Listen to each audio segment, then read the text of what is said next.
جیسے آپ گاڑی چلا رہی ہیں تو گاڑی آپ اتنی احتیاط سے چلاتی ہیں کہ آپ کو پتا ہوتا ہے کہ سامنے سے آنے والی گاڑیاں وہ ہو سکتے ہیں کہ مجھے ٹکر ماریں، تو میں نے اپنی گاڑی کو بچانا ہے۔ اسی طرح آپ یوں سمجھیے کہ ہر گزرنے والا مرد وہ آپ کے ناموس کے ساتھ ٹکرا سکتا ہے، اپنے ناموس کی گاڑی کو بچانا یہ آپ کی ذمہ داری ہے۔ ڈرائیور کبھی غافل نہیں ہوتا کہ جی میں تو چلتا رہوں، دوسروں کو چاہیے کہ وہ ایکسیڈنٹ سے اپنے آپ کو بچائیں، نہیں، خود ڈرائیور اپنے آپ کو بچاتا ہے کہ ایکسیڈنٹ نہ ہونے پائے۔ اسی طرح جوان بچی کو اپنے آپ کو خود محفوظ کرنا ہے کہ کہیں ایکسیڈنٹ نہ ہونے پائے۔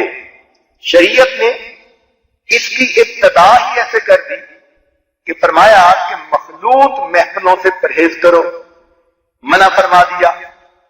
چنانچہ عورت فقط ان مردوں کے سامنے آ سکتی ہے جو محرم کہلاتے ہیں، جہاں حیا کا رشتہ ہے، جہاں جنسی ہوس ناکیاں ختم ہو جاتی ہیں، الفتیں محبتیں سچی ہوتی ہیں، جیسے باپ کا رشتہ، بیٹے کا رشتہ، بھائی کا رشتہ، یہ محرم رشتے ہیں۔ اور جہاں اس سے ایک قدم آگے بڑھا اور نگاہوں میں لالچ آ جاتی ہے، ہرس آ جاتی ہے، ہوس آ جاتی ہے، شریعت نے وہاں پردے کا حکم دے دیا۔ اس لیے کئی غیر محرم جو گھروں میں رہتے ہیں ان سے بھی بچنے کا حکم دیا۔ نبی اسلام نے فرمایا الکور موتن، کہ دیور تو موت ہے۔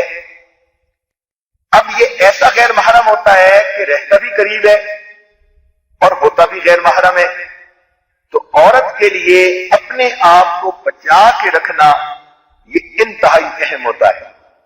اس کا آسان طریقہ کیا کہ غیر محرم سے حد الوسع بات ہی نہ کرے۔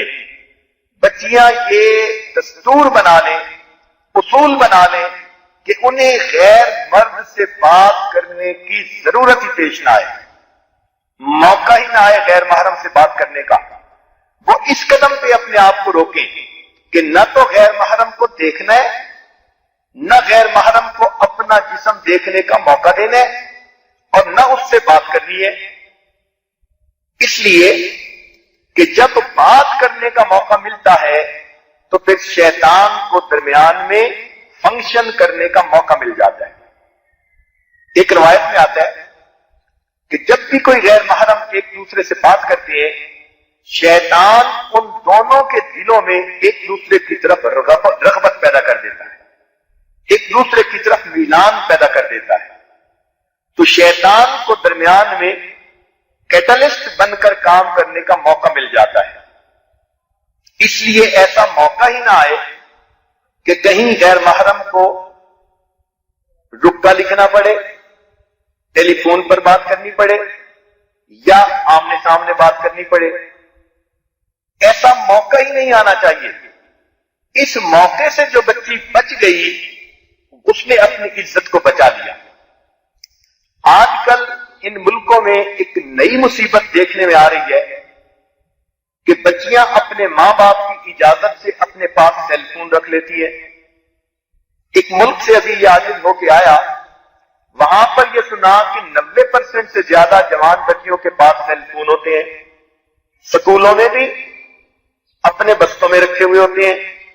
اب سیل فون پہ وہ کیا کرتی ہیں کہ ان کو کالیں آ رہی ہیں اپنے کزنوں کی، اپنے کلاس فیلوز کی۔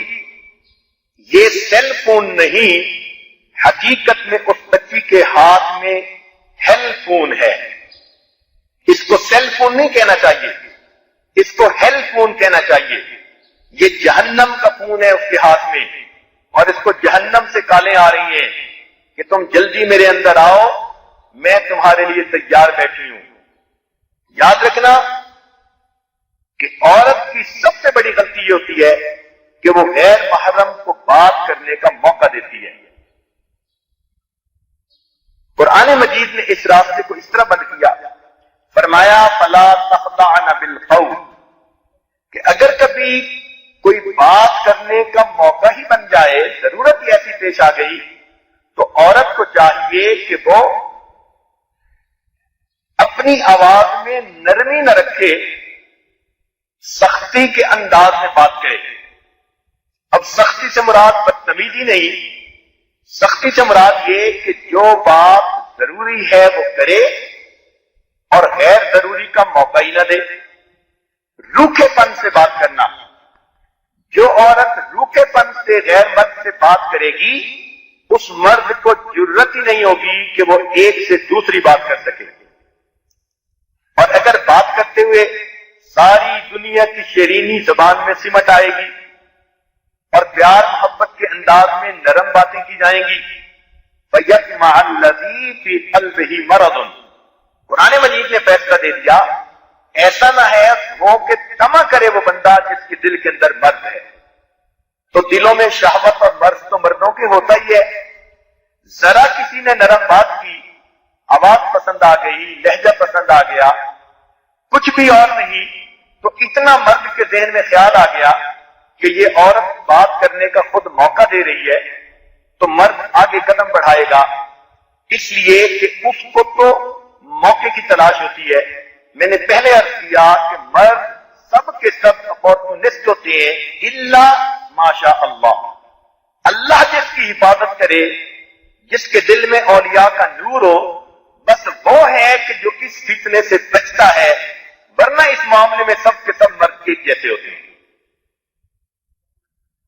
تو شریعت نے کہا کہ جب بات کرنے کا موقع ملے تو آپ بات ہی ذرا رکھے انداز سے کیجئے۔ کئی مرتبہ بچیوں کے ذہن میں یہ بات آتی ہے اور وہ ایک دوسرے سے باتیں کرتی ہیں کہ بس میں تو ذرا فون پہ بات کر لیتی ہوں، میں نے تو دیکھا بھی نہیں کبھی اس کو۔ یہ بہت بڑا شیطان کا پندہ، جب آپ کسی سے بات کرنے پر آمادہ ہو گئی تو پھر اگلے کام سب آسان ہو جائیں گے۔ دیکھیے پورے انبیاء میں کسی نے یہ دعا نہیں مانگی کہ اے اللہ میں آپ کو دیکھنا چاہتا ہوں، رب ارنی انظر الیک، اللہ میں آپ کو دیکھنا چاہتا ہوں، ملاقات کرنا چاہتا ہوں۔ صرف حضرت موسیٰ علیہ السلام ایسے ہیں کہ جنہوں نے قرآن پاک میں یہ فرمایا اے اللہ میں آپ کا دیدار کرنا چاہتا ہوں۔ کیوں؟ مفسرین نے اس کی وجہ لکھی کہ حضرت موسیٰ علیہ السلام کلیم اللہ تھے، ان کو اللہ تعالیٰ سے ہم کلامی کا موقع ملتا تھا، اور یہ دستور ہے کہ جب کسی کو ہم کلامی کا موقع ملے گا تو اگلا قدم ہوگا کہ ایک دوسرے کو دیکھنے کو دل کرے گا۔ تو قرآن سے یہ ثابت ہو رہی ہے بات۔ تو اگر آپ نے فون پر بات کرنے کی اجازت کسی کو دے دی تو اگلا قدم پھر ملاقات کا ہوگا، اور جب ملاقات ہوتی ہے تو پھر حجابات سب کے سب ہٹ جایا کرتے ہیں۔ نہ تو خدا ہے نہ میرا عشق فرشتوں جیسا، دونوں انسان ہیں تو کیوں اتنے حجابوں میں ملے، پھر سب حجاب اتر جاتے ہیں اور انسان کو احساس ہی نہیں ہوتا، پتہ تب چلتا ہے کہ جب گناہ ہو چکا ہوتا ہے۔ اس لیے اس کو ابتدا سے روکیے، اور یہ ذہن میں سوچنا فلاں کی شکل ایسی ہے، فلاں کی پرسنالٹی میں بڑی گریس ہے، انتہائی بیوقوفی کی بات ہے۔ اس لیے کہ جب اللہ رب العزت نے انسان کے مقدر میں یہ چیز لکھ دی کہ اس نے جوان ہونا ہے، پھر اس کی شادی ہونی ہے، اور شادی کے بعد اس کو حلال طریقے سے اپنی ہر خواہش پوری کرنے کا موقع ملنا ہے، تو انسان اپنے وقت کا انتظار کرے۔ ہر چیز اپنے وقت پہ اچھی لگتی ہے۔ جو انسان وقت سے پہلے گناہوں کے ذریعے اپنی ضرورتیں پوری کرنے لگتا ہے تو پھر اس کی زندگی کے اندر پریشانی آتی ہے۔ کوئی بندہ ایسا نہیں آپ دکھا سکتی کہ دنیا کے اندر جس نے زنا والے گناہ کو اپنایا ہو اور خوشیوں بھری زندگی گزاری ہو، بلکہ اگر یہ کسی سے بات کرنے بھی لگتی ہے تو ہزار خطرے، بہن سے چھپاؤ، امی سے چھپاؤ، بھائی سے چھپاؤ، ابو سے چھپاؤ، کسی کو پتہ نہ چلنے پائے۔ ایک گناہ کیا کیا، ہر وقت کی مصیبت خرید لی۔